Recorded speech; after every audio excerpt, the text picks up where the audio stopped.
Bonjour Roger, tout d'abord, Bonjour. merci d'avoir accepté cet entretien pour les abonnés de la page du club de Vaux-sur-Blaise. Un grand merci à Philippe. Comment se passe le confinement à Lens? Bon, ben, pour l'instant, on est comme tout le monde, hein, donc on reste chez soi. Et puis, ben, on fait un peu d'exercice, donc ou du vélo d'appartement, ou alors un peu de sortie pour prendre l'air, donc confinement comme tout le monde. Roger, vous êtes le speaker du RC Lens de 1989 à 2012.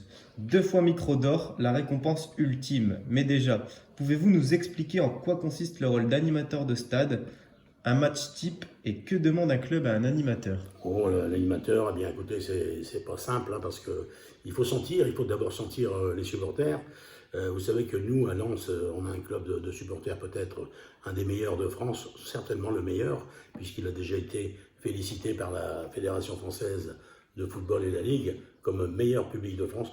Donc c'est facile, vous savez, quand je suis sur le terrain, que je suffit de commencer à demander est-ce que bon, tout va bien, est-ce que cette tribune-là est en forme, est-ce que l'autre tribune est également en forme, est-ce que vous êtes prêts pour ce soir. Enfin, il y a plein de finesses qu'il faut dire, et le public lensois tout de suite réagit à ce que vous leur demandez, et là c'est parti. Donc il y a 30-35 000 personnes à chaque fois ici au stade Félix Bollard à Lens. Donc le public, il est extraordinaire. 1989 à 2012, ceci correspond à l'ère Gervais Martel. Comment décrire ce que représente Gervais à Lens et votre relation? Ah, ma relation avec Gervais, elle est formidable parce qu'on a fait pas mal de déplacements ensemble. Et puis Gervais, c'est quand même l'institution du club, hein. Gervais Martel, c'est le plus connu du club d'ailleurs, que le Racing Club de Lens.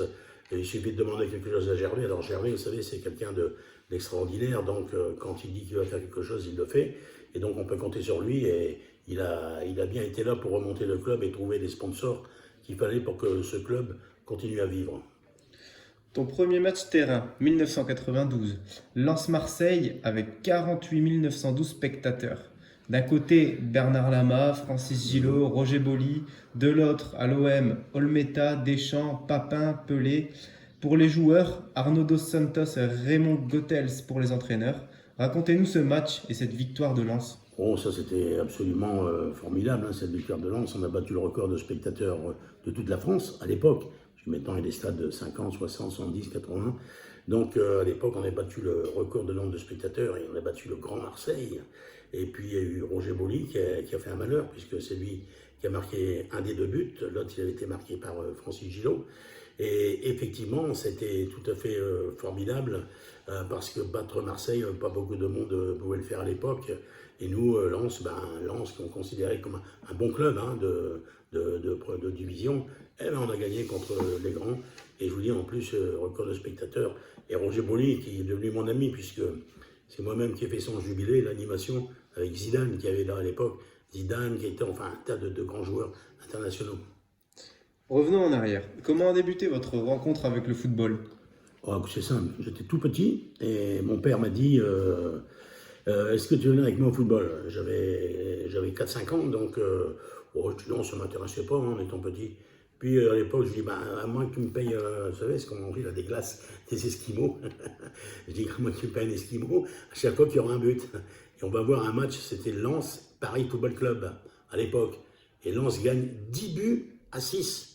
Donc mon père, au bout du troisième ski, j'en pouvais plus, donc j'ai arrêté de manger des skis. Et c'est là que c'est là que j'ai appris le football et j'ai continué à y aller, chaque match.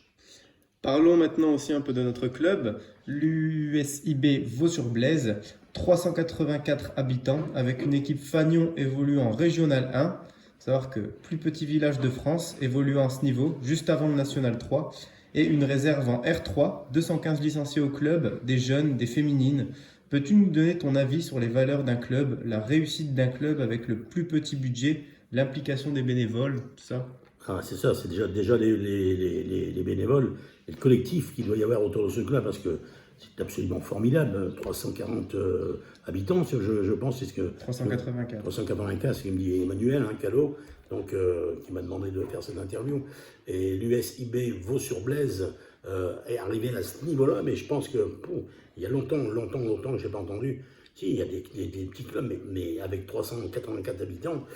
Je crois que c'est quelque chose de formidable qu'ils sont en train de réaliser. Ben, tant mieux, continuez. Il y a le collectif, il y a la camaraderie qui doit être là en premier, et puis la bonne humeur, surtout la bonne humeur, Aidez-vous entre vous, soyez bénévoles, commencez pas à rechigner l'un sur l'autre en disant oui, lui ceci, lui cela. Non, restez bien collectif et soyez vraiment très forts pour continuer parce que je pense qu'il faut y arriver. Votre avis sur l'évolution du football féminin? Oh, le football féminin, bah, écoutez, ça devient très joli à voir parce que je me souviens, au début, c'était un peu bizarre parce qu'on avait l'habitude du masculin. Et le football féminin, bah, écoutez, il arrive où il doit être, c'est-à-dire on a vu dernièrement la Coupe du Monde en France avec les Français, des belles équipes, Lyon, Paris Saint-Germain, donc ça c'est déjà en principe les deux meilleures équipes de France. Et derrière, ça suit. Et nous, on a eu le premier match, enfin un match de l'équipe de France et c'est la première fois qu'il y avait autant de monde, on a fait 20 000 personnes à Lens lorsqu'ils sont venus jouer. Donc c'est l'amour du football et bravo, que ça continue et c'est pas désagréable à voir. En plus, elle triche pas. Hein. Un club, c'est tout d'abord des joueurs. Racontez-nous vos souvenirs de joueurs du RC Lens et vos complicités avec eux. Oh, mes complicités, ben écoutez, il y avait à l'époque Philippe Bertruis, Gaëtan Huard, DJ Sénac. Eh bien, j'allais manger avec eux hein, tous les soirs. On était du côté de la gare de Lens et là, à l'époque, ça vivait vraiment bien à Lens. Donc, j'allais manger avec eux tous les soirs. On était vraiment potes, copains, copines. On sortait en boîte et tout. C'était vraiment une belle camaraderie. Des entraîneurs, quels sont ceux mythiques pour vous et pourquoi? Alors, les entraîneurs, je ne vais pas parler des entraîneurs qu'on a eu à Lens, parce que je les aime tous, mais moi, un entraîneur qui m'a marqué, c'est Van Basten. Van Basten qui vient d'Ajax Amsterdam, qui a joué après au Barça à Barcelone. Donc, Van Basten, pour moi, c'était vraiment un entraîneur, et lui, c'était toujours l'attaque. L'attaque. Et quoi que je vois maintenant, on vient de nouveau à l'attaque. On retrouve de nouveau les entraîneurs qui disent l'attaque. Pourquoi? Bah, évidemment, plus on marque de buts, plus on gagne. Donc voilà, pour moi, c'est Van Basten en priorité. On connaît un des meilleurs publics de France, donc les supporters, et à Lens en particulier, c'est toute une histoire. Mais si les évolutions existent, avec par exemple de plus en plus de supporters extérieurs à la ville et d'autre part des spectateurs qui viennent plus assister maintenant que participer à la ferveur de leurs couleurs. Écoutez, j'ai pas trop bien compris la question. Là, si vous parlez des supporters, j'en ai parlé tout à l'heure. À quoi servent tous les supporters? Évidemment, leurs couleurs. Leurs couleurs, mais ici, les couleurs viennent à l'époque, pendant la Première Guerre mondiale, la région était occupée par les Espagnols. Donc la couleur espagnole, c'était jaune et rouge. D'où la couleur est arrivée. Mais je pense que, d'ailleurs, vous le savez, je ne parle pas d'Emmanuel, mais vous qui m'interviewez actuellement, qu'il y avait du vert également dans les premiers maillots. Noir et vert. Noir et vert, voilà, noir et vert. Et donc, après, c'était sang et or. C'est vrai que c'est bizarre, mais au départ, c'est noir et vert. Et les couleurs sang et or sont portées très, très hautes par le Racing de Lens. Un club, donc ce sont aussi des couleurs, on vient de l'évoquer. À Vaux-sur-Blaise, les violets, à Lens, les sang et or. Racontez-nous l'histoire et la fierté de ces couleurs. Donc vous venez de nous parler de l'occupation espagnole. C'est un peu pas ça, la fierté, voilà, c'est ce que je viens de vous dire, hein, la fierté des... Donc, vous savez, ici, vous demandez aux supporters. Le club est fier de ses couleurs. Voilà, sang et or, partout, on vous le dit, sang et or. Hein.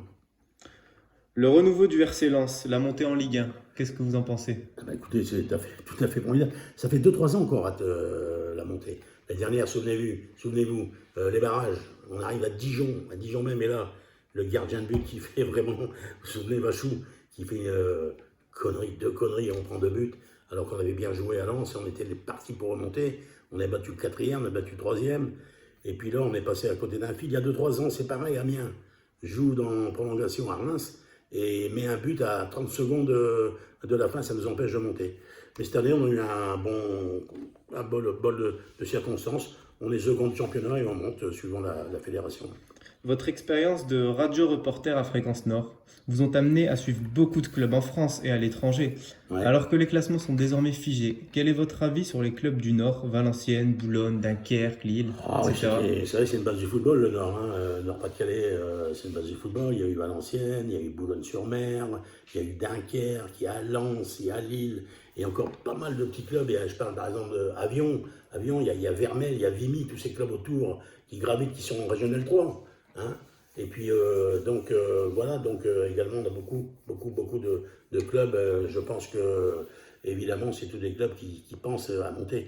Boulogne n'a pas eu de chance parce que cette année, ils devaient monter. C'est des barragistes, malheureusement, ils ne vont pas les barragistes. Dunkerque monte directement en Division 2, donc pas de problème. Lens en Division 1. Valenciennes reste en Division 2, donc l'année prochaine, je crois qu'il va y avoir des fameux Lens-Lille, des fameux derbies. Votre avenir maintenant, certaines indiscrétions pourraient vous envoyer de nouveau sur la pelouse. Oui, vous savez, non, mais là, je crois que, vous savez, ça fait quand même, bientôt, ça fait 8-9 ans que j'ai arrêté sur la pelouse.